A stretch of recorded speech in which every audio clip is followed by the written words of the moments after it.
Hello viewer, কেমন আছেন সবাই? আশা করি সবাই ভালো আছেন। কম বেশ আমরা সবাই কিন্তু গুগল ম্যাপ ব্যবহার করি। গুগল ম্যাপে আপনারা হয়তো একটা জিনিস নোটিস করে থাকবেন যে আপনি যে জায়গায় যান না কেন গুগল ম্যাপে কিন্তু হিস্ট্রি থেকে যায়। তারা আপনাকে দেখায় যে আপনার টাইমলাইন আকারে যে আপনি এতটা থেকে এতটা বাজে কোথায় ছিলেন বা প্রতিদিন আপনি কোথায় যাতায়াত করছেন et cetera things. So it's kindly অনেকের জন্য হয়তো বা চাচ্ছেন যে প্রাইভেসি। সো গুগল ম্যাপ তাদের নতুন একটি সিস্টেম অ্যাড করেছে, লাইক অনেকটা গেস্ট ব্রাউজারের মতো। সো আপনি যদি তাদের সেই গুগল ম্যাপস মোডটি ব্যবহার করে আপনি কোথায় যেতে চাচ্ছেন বা অ্যাকসেট্রা থিংস, তখন আর সেই জিনিসটা আপনার কোনো ধরনের হিস্ট্রি থাকবে না। সো ইজিলি আপনি চাইলে আপনার বয়ফ্রেন্ড, গার্লফ্রেন্ড বা জামাই বউ অ্যাকসেট্রা থিংস, অনেক সময় যারা কিনা বেশি ক্লেভার তারা কিন্তু চাইলে এই গুগল ম্যাপসে এই জিনিসগুলো ফলো করে কিন্তু আপনাকে ট্র্যাক করতে পারবে বা আপনার মোবাইলটি চেক করে কিন্তু চ্যালেঞ্জ করতে পারবে। বাট যখনই আপনি এই গুগল ম্যাপের নিউ ফিচার্সটি ব্যবহার করবেন, সেটি ব্যবহার করার ফলে সেই জিনিসটি আর হবে না। সো আজকে আমি আপনাদের সাথে শেয়ার করবো কীভাবে আপনি আপনার মোবাইলে গুগল ম্যাপসের এই গেস্ট মোডটি ব্যবহার করবেন।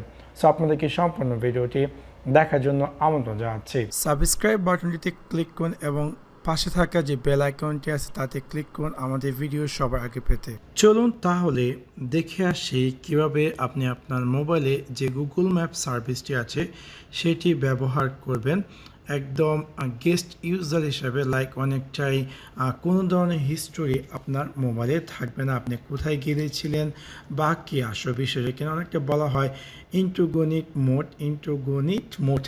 আমি স্পেল করতে পারছি, আশা করি আপনারা বুঝতে পারবেন। তো সেই কাজটি করার জন্য আপনাকে যা করতে হবে, আপনি আপনার মোবাইলে যে গুগল ম্যাপসটি সেটি ওপেন করুন। ওপেন করার পর একদম উপরে ডান দিকে আপনি পেয়ে যাবেন আপনার গুগল ম্যাপসের আইকন। সো যখন আমি এখানে ক্লিক করব আমি পেয়ে যাব turn on incognito mode. That means সেটা আমি টার্ন অন করার সাথে সাথে আমার গুগল ম্যাপসটির সম্পূর্ণ হিস্টোরি হাইড হয়ে যাবে এবং আমি যেখানেই যেতে চাই না কেন বা যে কোনো কিছু করি না কেন গুগল ম্যাপে সেটা সম্পূর্ণ ইনভিজিবল থাকবে বা লেটার অন আমি যখন এটা থেকে বের হয়ে যাব তখন আর সেটা দেখাবে না। কীভাবে? অবশ্যই হয়তো বা আপনাদের কাছে এই ইন্টিগ্রেট মোডটি নাও থাকতে পারে।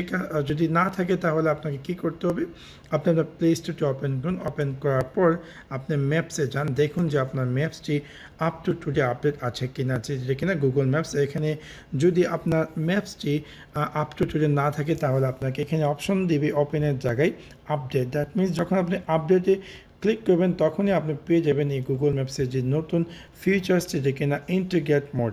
সো এখন আসি যে কীভাবে আপনি এই ইন্টিগ্রেট মোডটি ব্যবহার করবেন। সো ইন্টিগ্রেট মোডটি ব্যবহার করার জন্য আপনাকে উপরে যে ডান দিকে যে আইকনটি আছে মাইক্রোফোনের সাথে, সেখানে ক্লিক করে আপনাকে ক্লিক করতে হবে টার্ন অন ইন্টিগ্রেট মোড। এখন টার্ন অন ইন্টিগ্রেট মোড চালু হয়ে গেছে এবং রাইট নাও আপনি এখানে এরকম একটি মেসেজ দেবে, আপনি জাস্ট দিয়ে দিলেন ক্লোজ। এখন আপনি আপনার মোবাইলটিতে যে কোনো কিছু সার্চ করুন না কেন বা যে কোনো স্থানে যান না কেন, কোনো ধরনের হিস্ট্রি গুগল ম্যাপস ক্যাচ করবে না।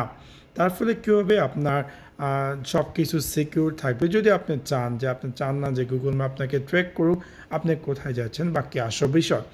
এখন হয়তো বা আপনি আপনার গুগল ম্যাপ কাজ শেষ এবং আপনি চাচ্ছেন যে সেটাকে নর্মাল মোডে নিয়ে আসার জন্য। সো নর্মাল মোডে নিয়ে আসার জন্য কী করতে হবে, সেমভাবে যে এখানে যে আইকনটি তাতে ক্লিক করে আপনাকে ক্লিক করতে হবে turn off integrate mode. So যখন আপনি টার্ন অফ ইন্টিগ্রেট মোডে ক্লিক করবেন সেটা আবার নর্মাল মোডে চলে যাবে।